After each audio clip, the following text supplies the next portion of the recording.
Assalamualaikum warahmatullahi wabarakatuh. Apa kabar anak-anak hebat? Hari ini bertemu lagi dengan Ustazah Nurul di pelajaran Akidah Akhlak. Kita akan melanjutkan ke bab selanjutnya yaitu mengenai akhlak terpuji 1. Bisa kalian simak di halaman 48 sampai 56. Sudah? Sekarang kalian lihat ya buku kalian dan kalian simak, kalian dengarkan penjelasan dari Ustazah Nurul. Siap anak-anak? Mari kita mulai. Di bab yang keempat ini Ustazah akan menjelaskan yang pertama mengenai rendah hati. Yang kedua mengenai sikap santun. Yang ketiga adalah ikhlas. Yang keempat atau D mengenai taat. Dan yang terakhir adalah kasih sayang.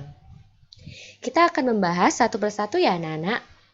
Dimulai dari yang pertama yaitu rendah hati. Apa sih rendah hati itu Ustazah? Rendah hati adalah tidak membeda-bedakan teman. Seseorang yang rendah hati mau berteman dengan siapa saja. Orang yang rendah hati tidak meremehkan orang lain dan tidak menyombongkan diri. Itu adalah rendah hati. Walaupun dia anak orang kaya, walaupun dia anaknya pintar, walaupun dia berprestasi, tapi dia tidak sombong.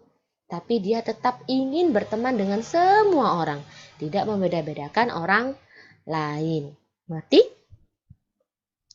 Contohnya, walaupun Safa anak yang pandai dan berprestasi di sekolah, Safa tetap mau berteman dengan siapa saja. Itu adalah sikap rendah hati. Selanjutnya, rendah hati berbeda dengan rendah diri anak-anak. Apa itu rendah diri? Rendah diri itu berarti minder atau tidak memiliki rasa percaya diri, malu.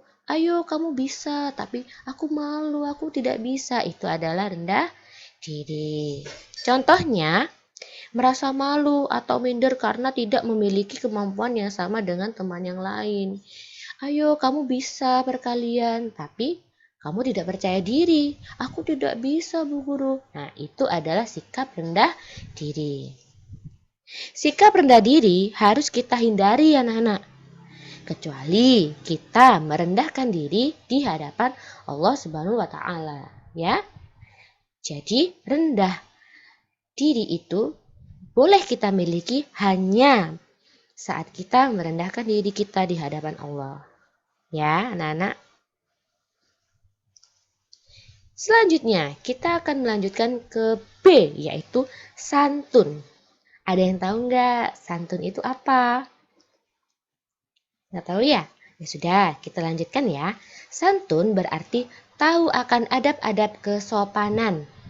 Memiliki perilaku yang halus, tutur kata yang lemah lembut, dan tidak pernah menyakiti hati orang lain. Itu adalah santun. Contoh, apabila bertemu orang lebih tua, menyapa dengan hormat. Contohnya seperti kalian bertemu dengan ustazah. Assalamualaikum ustazah. Seperti itu. Atau bertemu dengan orang tua. Assalamualaikum bunda. Assalamualaikum ayah. Seperti itu. Tidak bicara kasar kepada orang lain. Tidak melawan orang tua. Dan patuh kepada guru. Itu adalah sikap santun. Lawan dari sikap santun adalah sifat kurang ajar. Sifat kurang ajar merupakan kebalikan dari sifat santun. Orang yang memiliki sifat kurang ajar akan dijauhi teman dan dibenci orang lain. Apakah kalian mau tidak memiliki teman, anak-anak? Tidak ya, kita pasti ingin memiliki teman. Contoh, anak yang memiliki sifat kurang ajar adalah suka berbicara kasar, tidak menghormati orang tua, dan tidak mematuhi guru. Ya, sifat kurang ajar ini tidak boleh kalian tiru. Tapi jika sikap santun harus kalian tiru. Begitu ya anak-anak. Selanjutnya yang C yaitu adalah ikhlas. Apa yaitu ikhlas? Ikhlas berarti melakukan sesuatu amalan semata-mata karena iman kepada Allah dan tidak mengharapkan keridhaan Allah. Ikhlas merupakan jiwa amalan ibadah. Suatu ibadah itu akan diterima oleh Allah apabila dikerjakan dengan ikhlas. Jadi ikhlas itu kalian membantu orang lain melaksanakan amalan-amalan itu hanya meminta keridhaan dari Allah, tidak mengharapkan imbalan apapun. Contohnya, saat kalian dimintai tolong oleh mama kalian. Tolong ya anakku belikan bunda garam di warung. Kalian minta imbalan. Tapi aku belikan permen ya mama. Nah itu namanya kalian tidak ikhlas.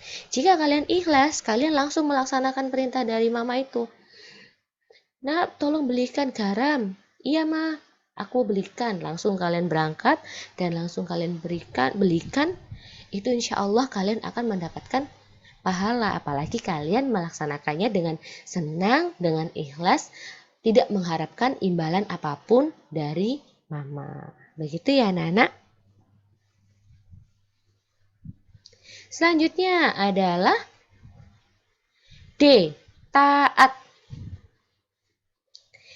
Taat adalah menurut bahasa berarti senantiasa tunduk dan patuh terhadap perintah Allah Subhanahu wa Ta'ala. Taat itu ada 3 macam anak-anak. Ada taat yang pertama, taat kepada Allah. Berarti setiap mukmin harus melaksanakan segala perintahnya. Jadi Allah memerintahkan kita yang baik, kita harus mematuhinya. Dan Allah meminta kita untuk menjauhi yang tidak baik, kita juga harus mematuhinya ya anak-anak. Yang kedua atau yang B, taat kepada Rasulnya. Berarti mukmin harus melaksanakan ajaran-ajaran Rasul yang terdapat di dalam hadis Nabi Muhammad SAW sebagai Rasul Allah. Seperti itu. Yang C, taat kepada ulil amri. Apa itu ulil amri? Adalah pemimpin. Berarti setiap mukmin harus taat kepada peraturan-peraturan pemimpinnya selama tidak menyimpang dari ajaran Islam. Begitu anak-anak. Contoh perilaku taat. Melaksanakan rukun iman, melaksanakan rukun Islam, dan mentaati peraturan yang dibuat oleh pemerintah. Itu adalah contoh perilaku taat. Dan yang terakhir adalah apa? Ya, kasih sayang. Kasih sayang adalah rasa yang timbul dalam hati seseorang yang tulus kasih sayang diberikan kepada orang tua, keluarga, teman, makhluk ciptaan Allah yang lain dan diungkapkan pula kepada Allah Subhanahu wa Ta'ala. Makna kasih sayang adalah rasa yang didamba atau dirindukan seperti kasih seorang ibu kepada anaknya. Contohnya perwujudan kasih sayang. Naila adalah anak yang baik. Setiap ayahnya pulang dari kantor, Naila sambut dengan senyum. Kemudian Naila menyalami ayahnya dan membawakan tas ayahnya. Melihat ayahnya yang lelah, Naila segera membuatkan secangkir teh untuk ayahnya. Ini adalah salah satu perwujudan perwujudan sikap kasih sayang. Kasih sayang anak terhadap orang tua. Subhanallah sekali ya. Ustazah harap kalian juga seperti Naila ini. Bisa kalian contoh. Jadi setiap kali kalian melihat orang tua kalian lelah setelah bekerja, kalian bisa mengambilkan air minum, boleh memijiti orang tua, boleh membantu orang tua di rumah. Itu adalah salah satu perwujudan kasih sayang kalian kepada orang tua. Jika kalian melaksanakan dengan ikhlas, dengan sungguh-sungguh, tanpa mengharapkan imbalan apapun, insya Allah kalian akan mendapatkan pahala dari Allah. Anak-anak cantik dan ganteng ya. Nah, sekian dari Ustazah Nurul untuk penjelasan kali ini. Hari ini tidak ada tugas ya. Ustazah akhiri, kurang lebihnya Ustazah mohon maaf. Jika ada yang salah kata atau ada kurangnya, kalian bisa tanyakan lagi. Mengerti ya anak-anak? Tetap semangat walaupun belajar dari rumah. Wassalamualaikum warahmatullahi wabarakatuh.